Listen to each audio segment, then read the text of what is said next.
Olá, vamos falar agora sobre os modelos de processo administrativo fiscal federal.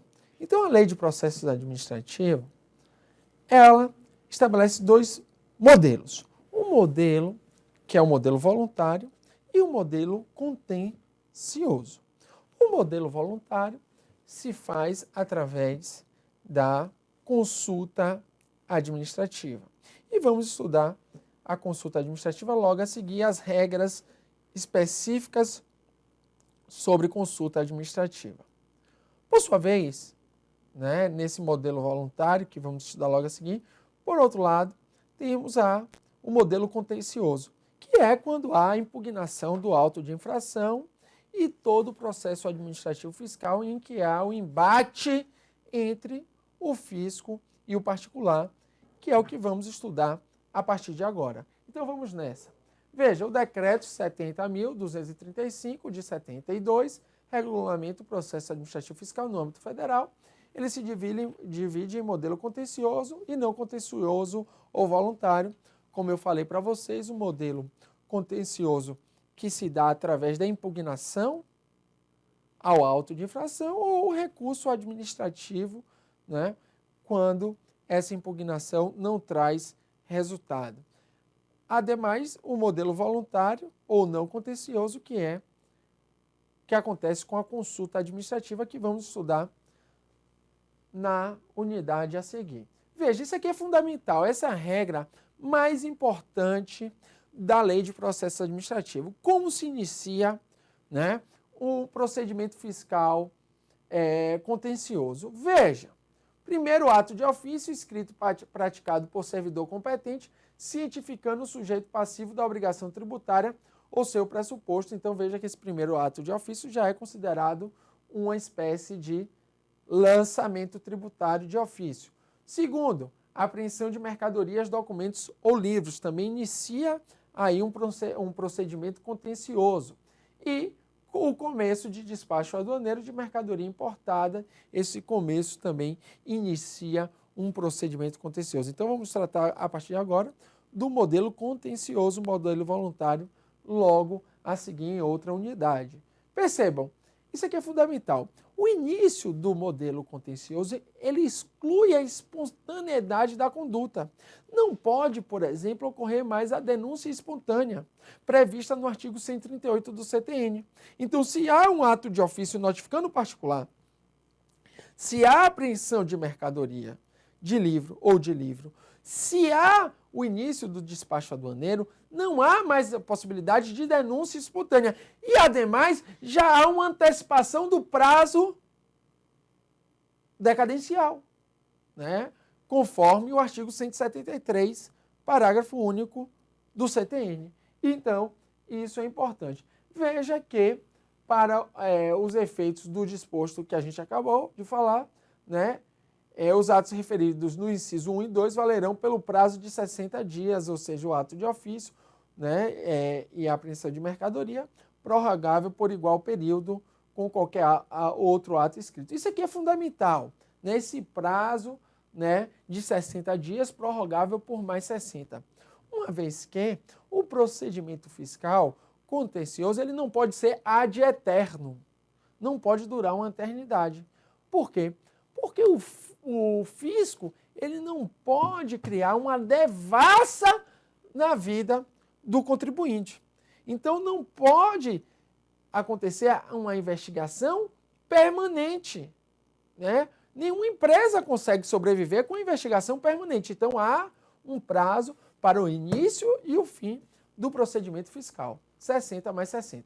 Outro ponto importante é que a exigência do crédito tributário e a aplicação da multa serão formalizadas em auto de infração ou notificações de lançamento distintos para cada tributo ou penalidade, os quais deverão estar instruídos com todos os termos, aí com toda essa informalidade, na verdade essa formalidade moderada, uns que chamam de informalidade, mas é uma formalidade moderada, tem que instruir bem, Por quê? Porque esse procedimento de exigência do tributo e esse procedimento de exigência da multa é um ato documental.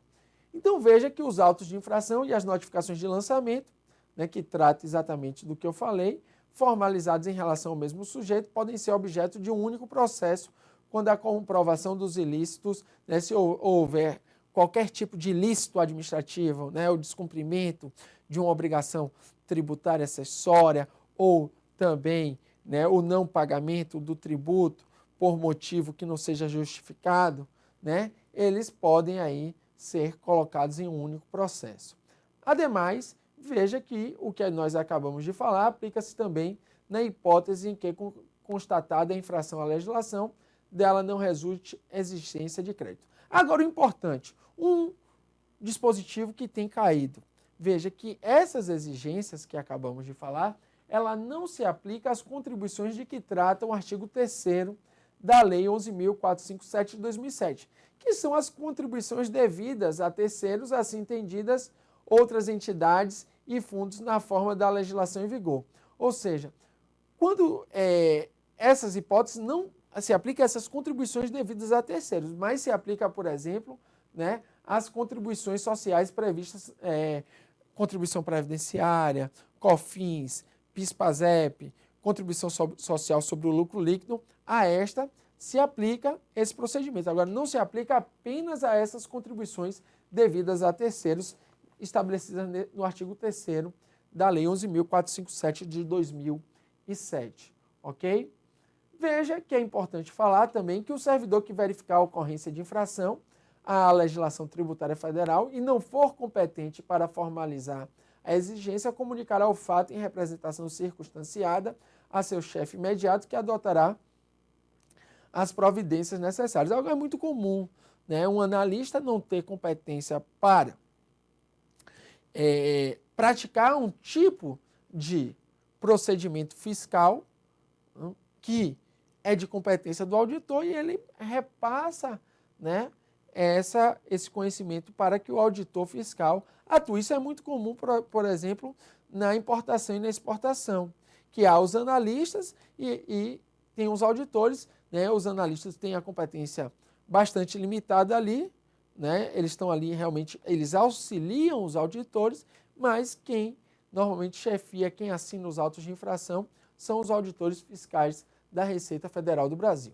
Veja que a autoridade preparadora determinará que seja informado no processo se o infrator é reincidente, conforme definição da lei específica, se essa circunstância não tiver sido declarada na formalização da exigência. Uma vez que, se reincidente, há a possibilidade, segundo a legislação de cada tributo, há uma multa maior, há uma multa tributária maior. Então é importante, né, essa informação. Veja que a impugnação da exigência instaura a fase litigiosa do procedimento, ou seja, uma impugnação administrativa já torna certamente, né, aquele processo administrativo contencioso. A impugnação aí será formalizada por escrito, instruída com os documentos em que se fundamentar, será apresentada ao órgão preparador no prazo de 30 dias contados da data de que for feita a intimação da exigência, ou seja, se há uma notificação de lançamento tributário, aí também, dentro desse prazo para pagamento, o prazo para impugnação administrativa.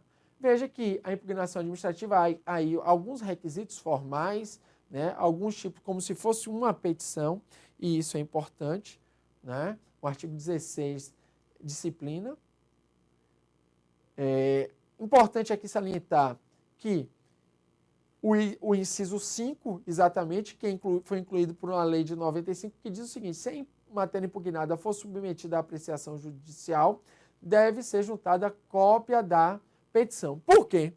Porque aqui é fundamental que você entender que o Supremo Tribunal Federal manteve a constitucionalidade do artigo 38 da Lei 6.830 de 80, que diz que não pode, de forma alguma, ocorrer, né, impugnações simultâneas.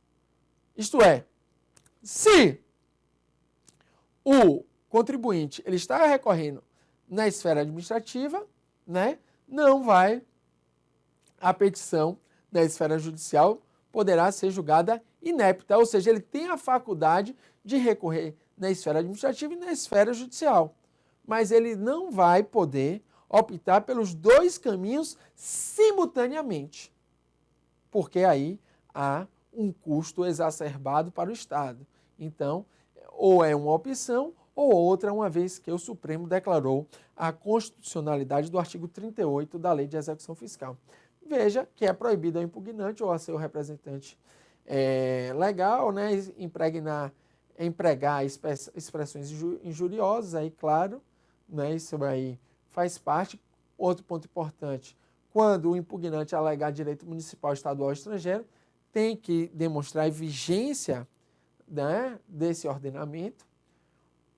Outro ponto, a prova documental será apresentada na impugnação, e aqui vem o princípio da preclusão, que estudamos como princípio básico do processo administrativo fiscal, e a lei é clara nesse sentido, falando que preclui o direito de impugnante fazê-lo em outro momento processual, salvo a menos que fique demonstrada a impossibilidade de sua apresentação oportuna, e esse dispositivo cai muito em provas da Procuradoria da Fazenda e para juiz federal, por motivo de força maior, refira-se a fato ou a direito superveniente, ou seja, posterior ao momento da impugnação, e destine-se a contrapor fatos ou razões posteriormente trazidas aos autos e podem ser trazidas pelo fisco. Veja que a juntada de documentos após a impugnação deverá ser requerida à autoridade julgadora, mediante petição em que se demonstre com fundamentos que estão dentro das exceções que acabamos de falar. Caso já tenha proferido a decisão, os documentos apresentados permanecerão nos autos para, se for interposto recurso, serem apreciados pela autoridade julgadora de segunda instância, mas sempre naqueles 3 casos. Considera-se-á não impugnada a matéria que não tenha sido expressamente contestada pelo impugnante, ou seja, há uma preclusão aí lógica e temporal nesse caso. Ademais, a autoridade julgadora de primeira instância determinará de ofício a requerimento do impugnante a realização de diligências ou perícias. Aqui, né, a Lei de Processo Administrativo trata das perícias, como ela se deve dar, né? Aqui é importante verificar que os prazos para a realização da diligência ou da perícia poderão ser prorrogados, né, sempre a juízo da autoridade administrativa, se ela entender necessário, e também poderão ser feitos exames posteriores.